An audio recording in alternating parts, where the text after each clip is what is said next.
आज का पहला पाठ प्रेरित चरित्र अध्याय 5 पद संख्याएं 12 से 16। प्रेरितों द्वारा जनता के बीच बहुत से चिन्ह तथा चमत्कार हो रहे थे।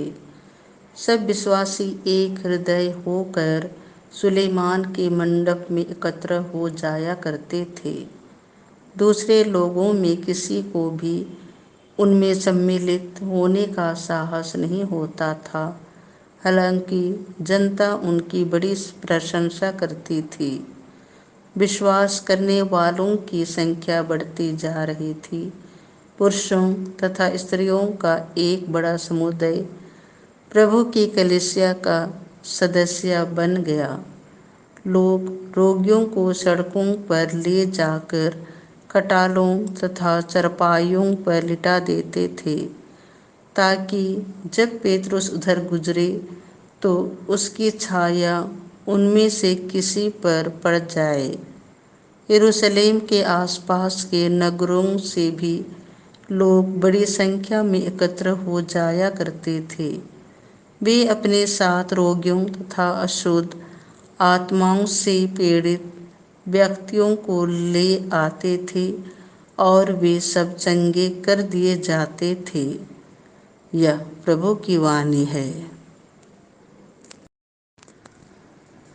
आज का दूसरा पाठ प्रकाशना ग्रंथ अध्याय 1 पद संख्या 9 से 13, 17 से 19। मैं योहन हूँ, ईसा में आप लोगों का भाई और संकट, राज्य तथा धैर्य में आपका सहभागी। ईश्वर के सुसमाचार का प्रचार करने तथा ईसा के विषय में साक्ष्य देने के कारण मैं पातमोस नामक टापू में पड़ा रहता था। मैं प्रभु के दिन आत्मा से अविष्ट हो गया और मैंने अपने पीछे तुरही जैसी वाणी को उच्च स्वर से यह कहते सुना, तुम जो देख रहे हो उसे पुस्तक में लिखो और उसे 7 कलीसियाओं को भेज दो, एफेसुस, स्मुरना, पेरगामोन, थुआतीरा, सरदैस, फिलाडेल्फिया और लौकीदिया को। मुझसे कौन बोल रहा है, उसे देखने के लिए मैं मुड़ा और मुड़कर मैंने सोने के 7 पाधार देखे और उनके बीच मानव पुत्र जैसे एक व्यक्ति को। वह पैरों तक लंबा वस्त्र पहने था और उसके वक्षस्थल पर स्वर्ण मिखला बांधी हुई थी। मैं उसे देखते ही मृतक जैसा उसके चरणों पर गिर पड़ा। उसने मुझ पर अपना दाहिना हाथ रख कर कहा, मत डरो, प्रथम और अंतिम मैं हूँ, जीवन का स्रोत मैं हूँ। मैं मर गया था और देखो, मैं अनंत काल तक जीवित रहूँगा। मृत्यु और अधोलोक की कुंजियाँ मेरे पास हैं। इसीलिए तुमने जो कुछ देखा, जो अभी है और जो बाद में होने वाला है, वह सब लिखो। यह प्रभु की वाणी है। संत योहन के अनुसार पवित्र सुसमाचार अध्याय 20 पद संख्याएं 19 से 31। उसी दिन अर्थात सप्ताह के प्रथम दिन संध्या समय, जब शिष्य यहूदियों के भय से द्वार बंद किए एकत्रित थे, ईसा उनके बीच आकर खड़े हो गए। उन्होंने शिष्यों से कहा, तुम्हें शांति मिले। और इसके बाद उन्हें अपने हाथ और अपनी बगल दिखाई। प्रभु को देखकर शिष्य आनंदित हो उठे। ईसा ने उनसे फिर कहा, तुम्हें शांति मिले। जिस प्रकार पिता ने मुझे भेजा, उसी प्रकार मैं तुम्हें भेजता हूँ। इन शब्दों के बाद ईसा ने उन पर फूंक कर कहा, पवित्र आत्मा को ग्रहण करो।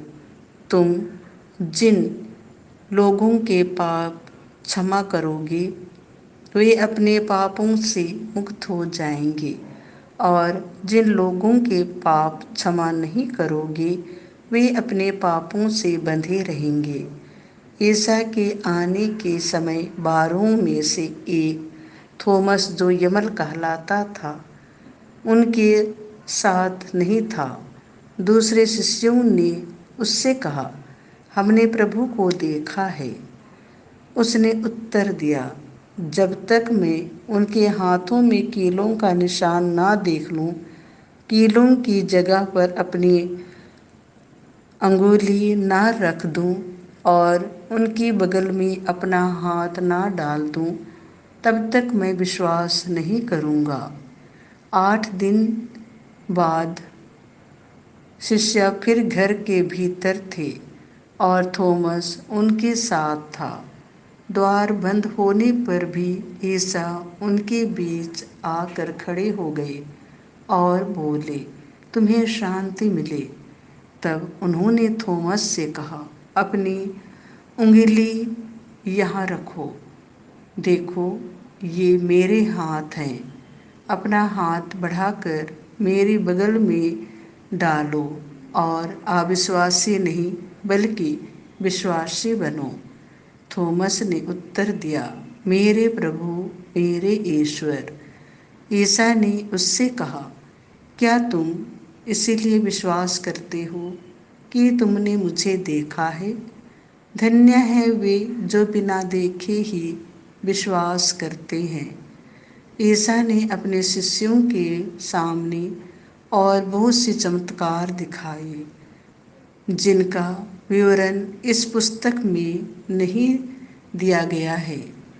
इनका ही विवरण दिया गया है जिससे तुम विश्वास करो कि ईसा ही मसीह ईश्वर के पुत्र हैं और विश्वास करने से उनके नाम द्वारा जीवन प्राप्त करो। यह प्रभु का सुसमाचार है।